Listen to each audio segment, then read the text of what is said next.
C'est une très bonne nouvelle pour le Covaldem, lauréat d'un appel à projet lancé par Eco-Emballage pour moderniser son centre de tri afin d'améliorer ses performances en termes de recyclage, mais aussi de conditions de travail pour ses agents. Ce parc de centres de tri, il doit évoluer avec des centres de tri de plus grande taille pour optimiser la technique et la maîtrise des coûts.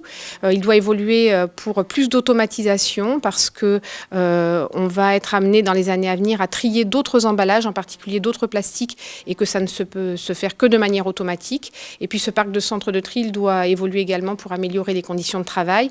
Et ces trois conditions étaient bien sûr réunies dans le projet du Covaldem. Eco-Emballage va soutenir le projet à hauteur de 2 millions d'euros. 5 emplois vont être créés grâce à cette modernisation qui va permettre de doubler la capacité de traitement des déchets et simplifier le recyclage pour les usagers. À terme, le papier pourra être mélangé avec les emballages dans un seul et même contenant, puisque l'automatisation du centre de tri permet de séparer ces flux de façon automatique et de façon très efficace. Par ailleurs, la chaîne de tri va permettre d'étendre les consignes de tri des carcassonnés et puis des eaux-de-bois de manière générale, puisque nous projetons de passer dans le courant de l'année 2018 à l'extension des consignes de tri, c'est-à-dire qu'aujourd'hui, nombre de plastiques ne sont pas recyclables, les films plastiques, les pots de yaourt, les barquettes.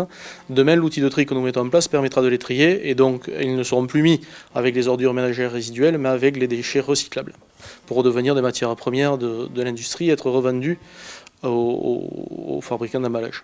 Le Covaldem collecte les déchets de 60% des foyers du département. Chaque année, ce sont 46% des déchets ménagers des eaux-de-bois qui sont recyclés.